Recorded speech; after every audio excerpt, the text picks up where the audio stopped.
Oh. Spirit of the law, Ben Ish Chai. We're up to Siv Ches. Siv Zion, sorry. First of all, we're in Adar, so we have to remember Misha, our good friend. Misha Nichnas Adar Ma'am B'Simcha, to be happy, no matter what. Zot Tehelig Ben Ish Chai. Noegim Leimar, Arba Psukim Shel Geula B'Kol Rav. The custom is to say the 4 psukim of redemption in a loud voice. Behem, what are they? Ish Yehudi, Hayal B'Shushon, that's 1. Balal Yehud Nad Lashnas HaMelech is 2. U'Mordechai Yotza is 3. And Hayil Ma'isa is 4.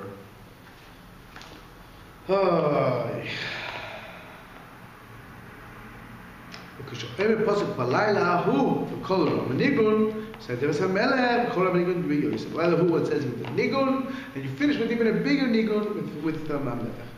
So. And then one other pasuk. Yeshnogin Lema Gam Kei Pasuk B'Mordechai Yehudi. Vayiril Nogu Pasuk Zeh B'Kol Rav. We do have a custom to say it. Others say don't say it. This pasuk towards the end of Megillah.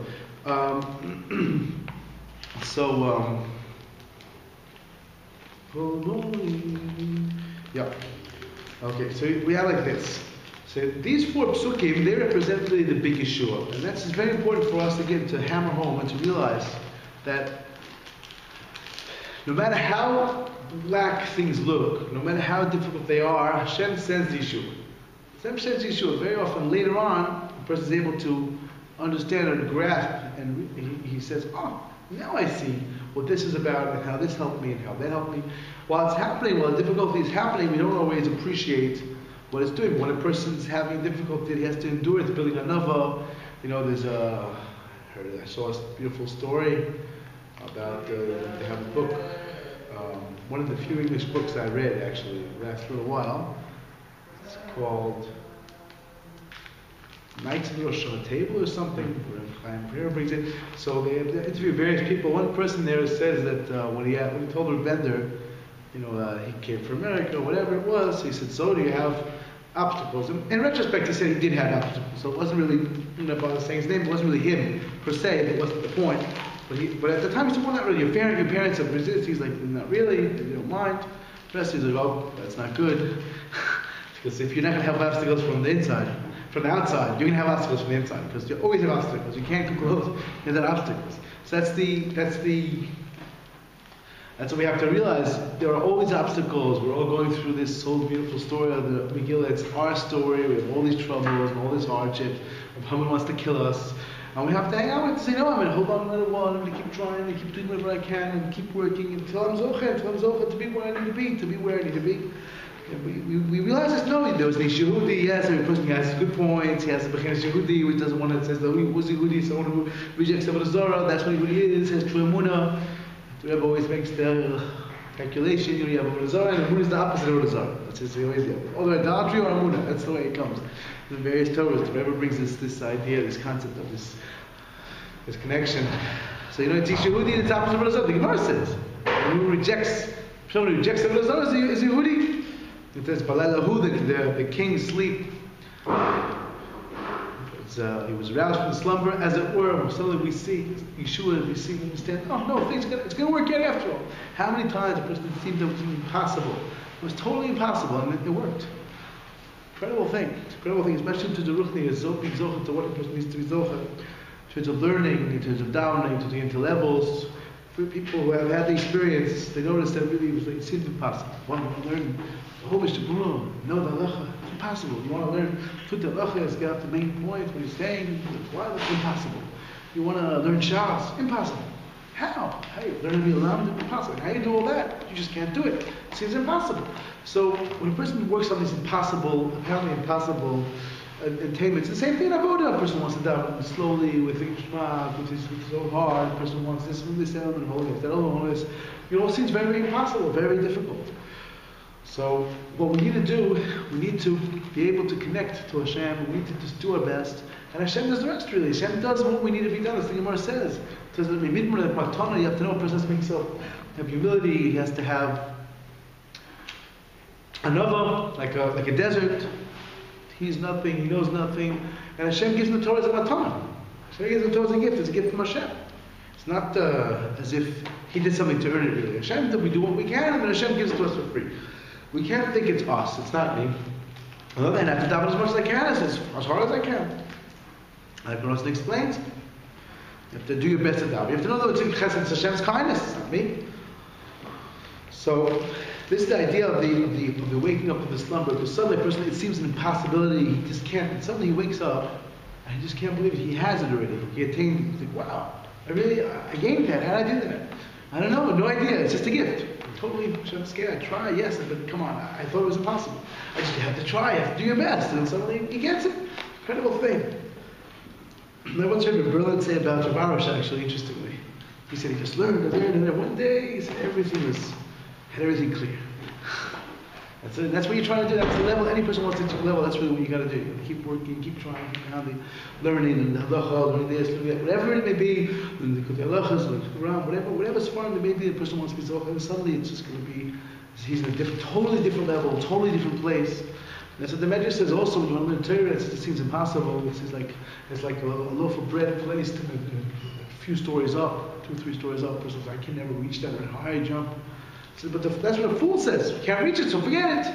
The wise person says, but how did he get there? He didn't climb up there. Someone put it there. So there's got to be some kind of way of doing it. Get along the stick. I don't know. Find a way. Find a method. And that's really what it comes down to. A person who works hard, and that's what he'll get. That's what the Medrash explains, and that's this idea. So a person has to know, there's a certain place where there's an arousal, as it were. It seems as though there's a slumber. It seems as though there's a certain lack of, or a person doesn't have the relationship with Hashem, he just can't seem to get it right, he can't seem to understand, he doesn't understand, he's not connected the way he should be. And then suddenly things come together, and he understands, and everything comes together the way it should be. It's like if he woke up as if Kivyochel, Hashem woke up as Lana, it's him. I was over finally that Hashem, in His kindness, gave me this gift. That's what came down to that next pasuk. And then we have Mordechai Yotza. Mordechai went out, that's the person, and suddenly he's robed in these beautiful garments, and Tzaddik is robed in these beautiful garments, beautiful iris.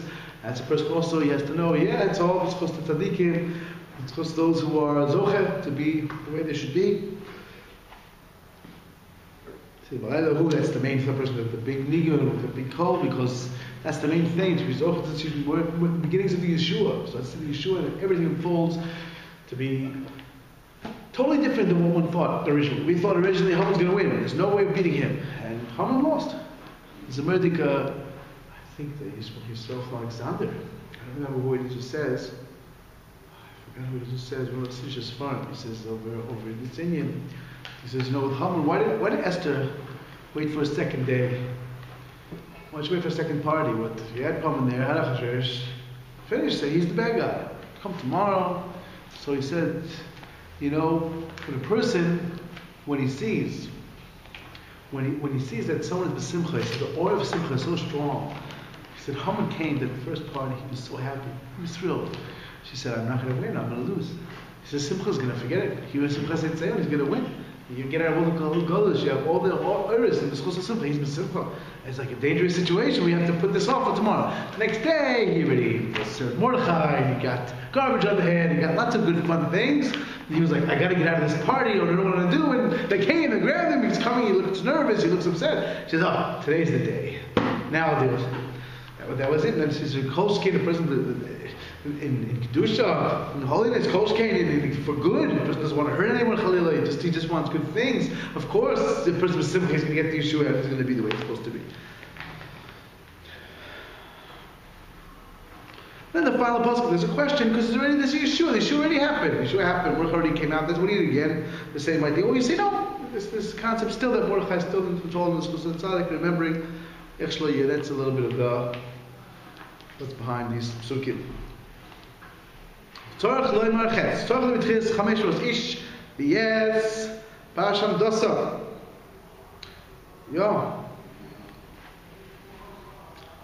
Aseres v'shima. So you have to say it in one breath. V'yarav b'vosha v'yizosam. V'om v'yizosam. V'amirik l'hakis v'ayla akak shon v'shem v'stetni. They had a custom that when you say the 10 names of the 10 of Haman, they used to also pound the ground. Some people bang with their hands on the ground, it's not a good custom. It's good with your feet, because stooping down the ground to kind of look strange. It's strange. It's not what one should do. Fine. So we don't really pound during the 10 sons of Haman, but we do say them all in one breath. What's behind that? Actually, there's a machlokes whether one should do so. Actually, it's a question. Some say don't, others say do. The custom, generally speaking, is actually yes to do so. One of the ideas that Ari explains, what Noach says, just one of the 10 sons of Haman represents the 10 crowns of the other side, and misusing all the 10 strengths, human strengths. If it's the strength of kindness, if it's the strength of, every person has different aptitudes and abilities. Certain kochos, the person has to use the kochos for what's right and not for what's wrong. So the 10 sons of Haman represent using these kochos for what's wrong and not what's right. So first thing is to realize that these levels of this evil is totally not, the person can't bear it, and that it's choking him. That's one of the ideas. Maybe we say these names so fast, he feels like he's losing gas rare. He's going to throw them out, reject them. These things are going to kill me. They're going to choke me dead. I have no choice. I have to run away from them. I have to get away from them. I have to do my best to get rid of them. Just bang on the floor. The person realizes, wake up, start running away. I don't understand where you're going, what you're doing. Don't stay in the same place. Best not with one's hands, right? Beat him away. Try to run to go where you need to go. Run to do what you need to do. To be zocha, to be who you should be, not to sit in a place where we see sign, which is difficult in these different areas. Because he has to find the right answer, the right way, the right pathway to uplift all of these strengths. If it's kindness, to have the right kind of kindness, not the wrong kind of kindness. To have the right kind of limits, not the wrong kind of limits, and everything. The person together, he has so much kindness. He says, "Oh, I'm so tired today. I gotta learn. I'm just gonna go to bed." Stays in bed all day. That's obviously not holy kindness. It's not holy kindness. Unless he's sick, it's not holy kindness. The same thing the other way. The person has limits. So he sleeps 2 hours. He feels like he's gonna drop dead. But it's not that either. The person has to find the right average, the right way. So we're up to tests. Tzorech li zoyer. Likrois teves be'es. Haniskorim be'eser b'nei Haman b'tzorech Megillah. You have to say be'es also from Megillah. Ki yesh. Toim machmas samihira shel neshima achas. Likrois kol teves shel be'es. Haniskorim peh. They run so fast. They be'es, fast. They're just flying through, not looking at be'es. You have to look at the be'es also. It's read from the Megillah. Okay, lekach tzorach lehosim leiv al zois. Li zoyer, she'em b'ikar, yosel al tefillin b'nashek shem esay geras Purim, ne'am Megillah b'teves igeres. So you have to be careful to say the verse. Also, he brings another thing. Another thing that he brings is that I also need to know that I have to say b'ikar, b'ikar is tefillin. So we touch the tefillin when it's by day, obviously. He puts his hand on the tefillin and kisses his hand. And also when he said this igeres, this letter of Purim, he should wave the Megillah a little bit, shake the Megillah, shuffle the Megillah. Oh, yeah. So the Kedushas Levi here, the Kedushas Levi says the person should be filled with fantastic enthusiasm when he's reading Megillah. He has to know that he has to take upon himself anew the yoke of Torah and mitzvahs. Kimu v'kiblu, like they took on, we also have to take on. That's why the Zohar says that Yom Kippur is like Purim. He said, what does that mean? He said that means that the aura of Yom Kippur is just like Purim. What is Yom Kippur? Yom Kippur is what was. Now I have to start fresh. That's what Yom Kippur is. I have to get a new heart, a new soul, a new direction, and change and be better. That's what I'm trying to do. He said Purim is the same thing. What was, it's over. It's finished. Now it's time to really start again. We're taking on the Torah, we're taking on the mitzvahs in a totally fresh way. A person should make an absolute renewal of himself, completely renewed, completely fresh, completely changed, vital. Very, very happy and very thankful to receive the Torah. From every word of the Megillah, a person is creating a different aura, a different illumination. From every word, you have a different angel being created, a different defending angel. So certainly you can't go skipping verse. You have to say the verse, you have to read the verse from inside, because that's also a different angel, and it also has its own beauty, its own aura, its own connection. Okay, Yud. Kosav Agoin Yavet Zal Al Aviv Agoin Zal. Yaakov Ender writes about the Chacham Tzvi, Shahem Makir, the Ragler, the Tevech, the Sandal, Krimaskir, as Shem Haman, Chris Megillah, and Shom. Anytime they said Haman, he slammed the floor and banged his hand. That's the meaning in a lot of places. There's also the question, some say you should, some say you shouldn't. Some say, yeah, very nice, but you don't hit the Megillah. What about the Megillah? Ayin Shom. He has a pshara. Like I said, some say you do, some say you don't. But Ishchai said the first one, that's when he bangs on. Yeah, they do that here. Huh? They do that. Okay, that's what Ishchai steht. That's what he says. Hakotza posek achar v'ram eila gadla ha'amna ha'shreya says gadla ha'amelech ha'shreya says hama ben abdos ha'gogi. That's what he bangs. V'gam oy shem hama achar. The last one also posek hama ben abdos ha'gogi tzorei kol Yehudim. That's the last one. We don't do all of them because again, the person can ruin his Megillah reading. It's just totally for something that's not terribly essential. He does what's wrong. So they do it pshara. So it's very, very interesting. The Imre Emes points out. He says that there's very interesting language, the lashon of Megillah. It says they told Haman that I think it's Divrei Mordechai ki Yehudihu or something. I don't know the lashon. They said about Mordechai. It said that he was a Jew. So Haman was at one time he was owned by Mordechai. He sold himself for a piece of bread to Mordechai. So presumably he knew he was a Jew, and he didn't know he was a Jew. It gets even more complicated. It says Mordechai will not bow.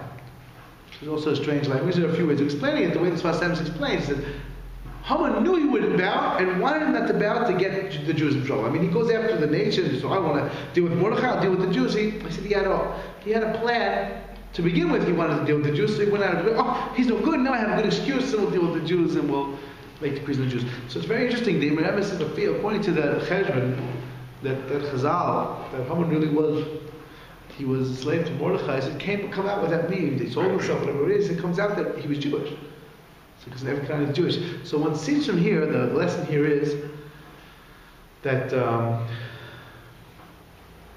lesson here is to realize and understand that the enemies of the Jewish people very often are Jews themselves. So we have to be very careful of our brethren who are against us and want to destroy the Jewish message, the Jewish people. We have to be very careful to know how to protest in the right way. If they were, not he's Jewish. It's not always so simple how to work out who's what and how to figure out, how to clarify who's a friend, who's a foe. Especially today, it's not so simple, not so easy. We have to daven to Hashem, we have to realize, we have to understand, we have to protest. Whether it's every time whether it's one of the first and the end, the Hamans, unfortunately, very, very often are Jews.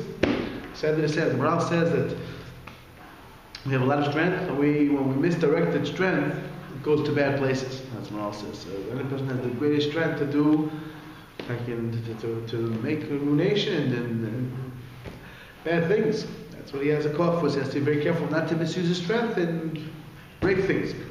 Hashem Yirachim, Hashem Yishmereinu, Hashem should protect us. Also, lechol kodim kriyas Megillah. You're not allowed to eat before reading Megillah. Yesh l'adam Megillah k'sheira k'shroya bo la'atzmo. V'seknes meisha shleach tzibur kor sham b'shvil tzibur. V'zeh rotzul atzil b'brach shel tzibur yirtzel l'barach la'atzmo l'shai. V'barach bo lachash. But very simple halacha. He said if you have your own Megillah, you want to read for yourself. You don't want to hear the bracha of the Shliach Tzibur. You can say your own bracha, but not loud. So everyone should hear your bracha. They should hear the Shliach Tzibur's bracha. That's where it came out in Rav Purim, which we do have. Beautiful spot. Again, he calls it small. It's rather large. So we don't know what this Mikavata was. It's not so small. It was Rav Purim, and we don't know how big or small it was. So the Yisod B'Sheresh Havodah explains. He says that when you're not supposed to eat before the Megillah, you're supposed to prepare a lot for the Megillah. Because the Rechaim Vital used to go to the mikvah before the Megillah. Brought down this idea: a person should, if he can, go to the mikvah. If a mikvah, a person's supposed to be preparing. He's supposed to be a person to be receiving the Torah, and every word is of significance. Every word is doing big things. Megillah is a wondrous revelation. So he's not supposed to be able to eat. You're not supposed to be able to eat. You're not supposed to, oh, I'm going to have a little snack. No. You're supposed to be yearning and trying to connect to the order of the Megillah, of the whole Megillah. How can you eat? A person just fast, especially not there, just a person not in Yerushalayim with the other players. A person just fasting, trying to connect to Hashem. Now he's going to go have a nice feast. And if he can't handle Megillah, he's allowed to eat. But generally speaking, he should wait and hear the Megillah. Hear it. This is what we're waiting for. This is the order. This is the connection. This is what we need.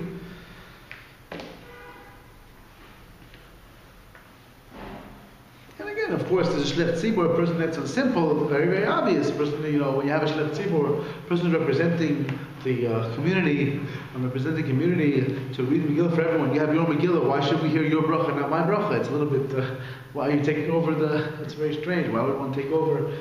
Well, I want the honor.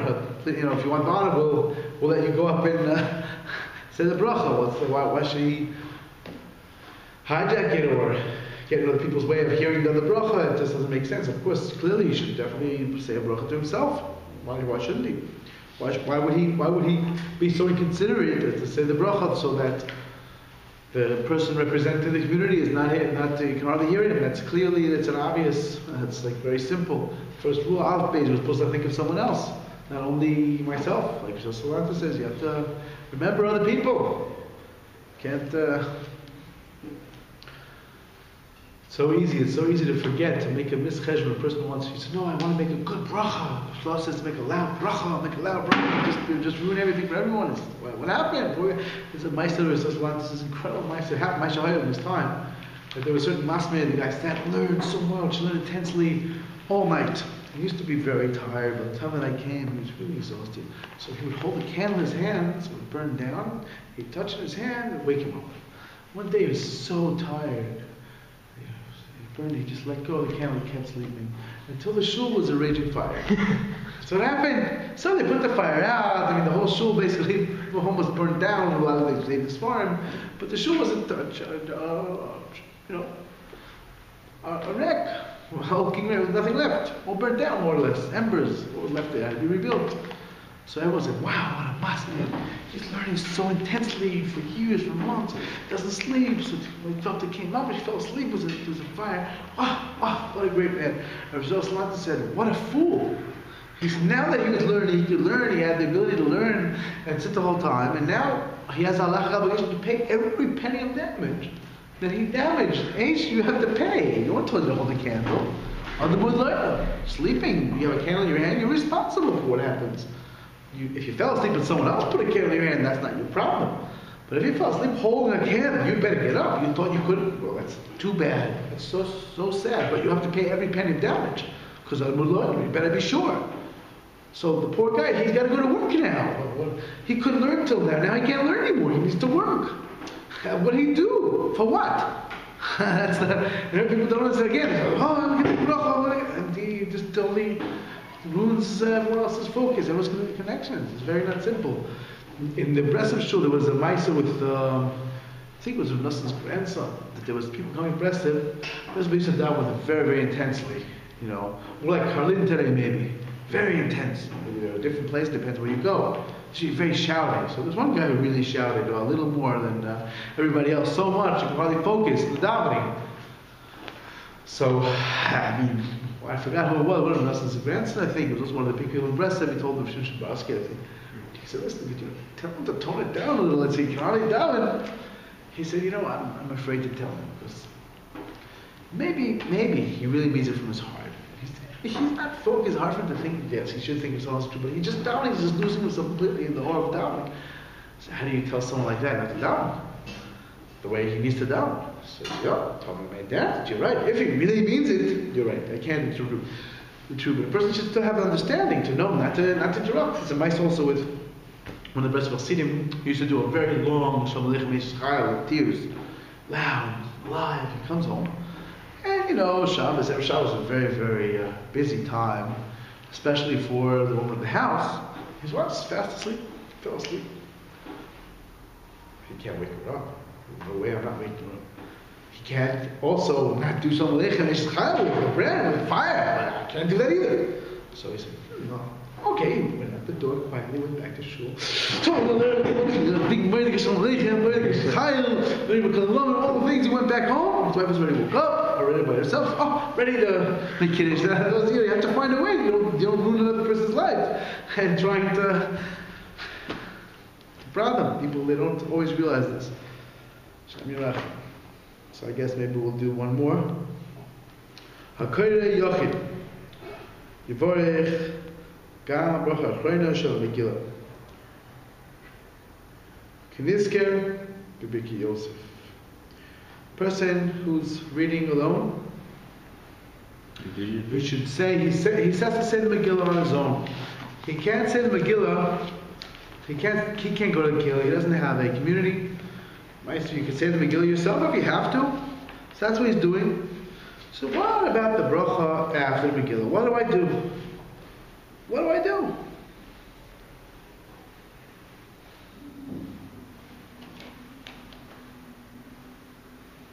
What shall I do?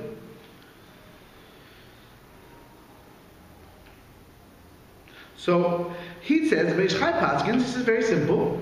Say it. Say the bracha after. You don't need a minute to say it according to Beishchai. You're okay?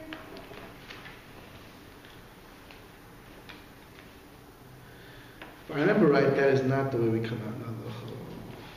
Yeah. Mr. Bura says that l'halacha, one does not make the after bracha unless in a minyan. There's no minyan, we can't make the bracha. Now it's Beishchai, so we have 2 different days. So Mr. Bura is not like that. Either way, the Heidegger, I skipped one. I skipped 2 pages.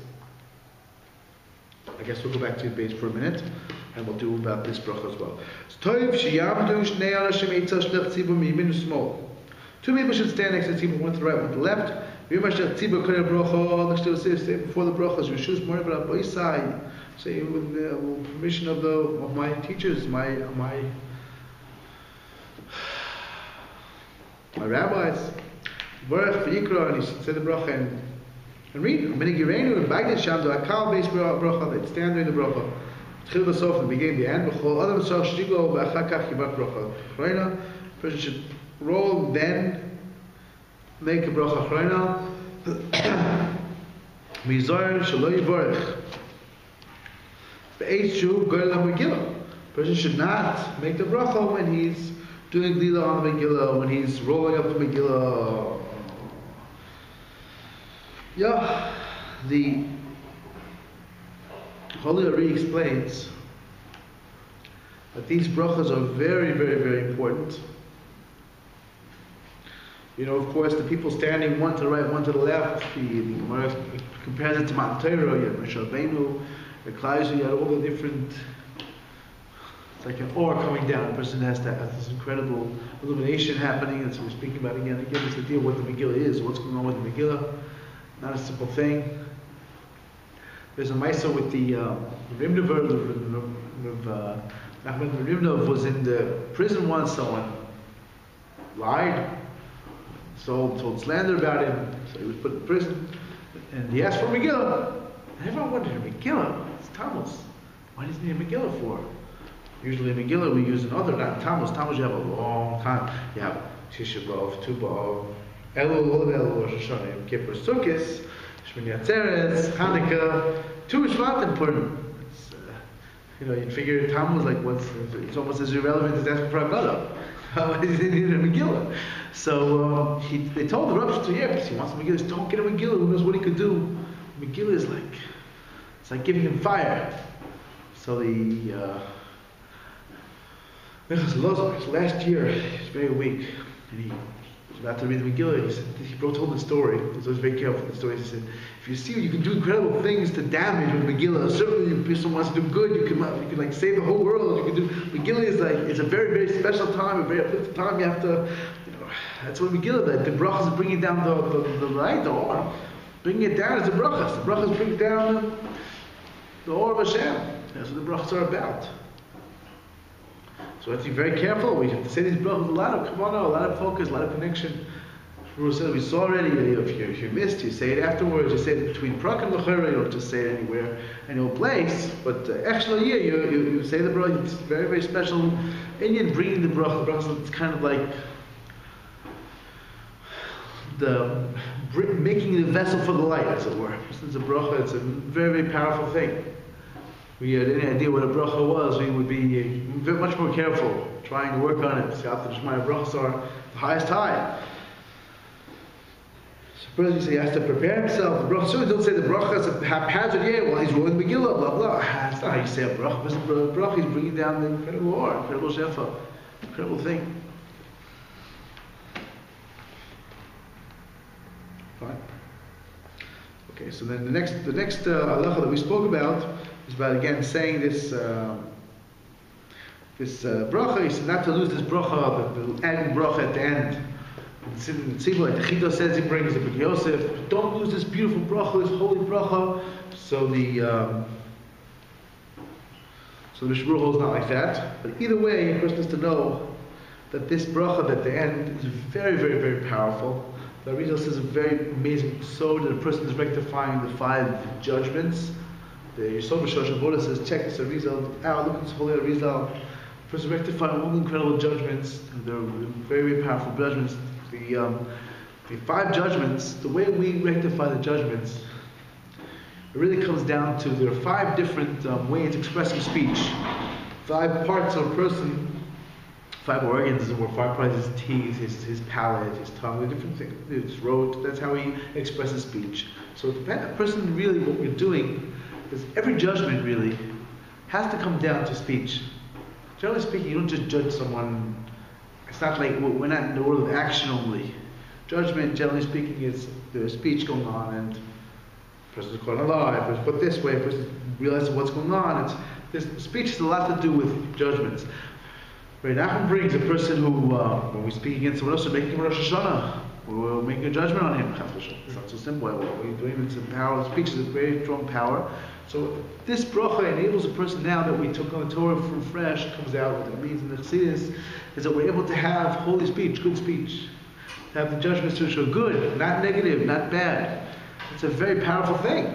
The Ben Shai says, even don't lose this bracha on your own. Don't grab hold. You have an amazing thing. It's not rectifying your speech, having holy speech now. It's not so simple. That's what makes a person, what he speaks, how he speaks. Very, very not simple. Power of speech. What decides, that's what the Lashon, the Tanakh of what is like what it's Machriya, it says. That's what decides, that's what determines a person's true level, where he really is, what he speaks, how he speaks, what he says, and what way he says. To know that this is a great time. Don't lose this bracha. Those who go into Mishnah Berurah, don't lose this bracha and miss saying the Megillah with minyan. Go to the minyan just for this bracha at least. Don't lose out on the minyan for Megillah. If you can lane it, just go and do it like a mensch. Chaparayim, grab hold of this bracha.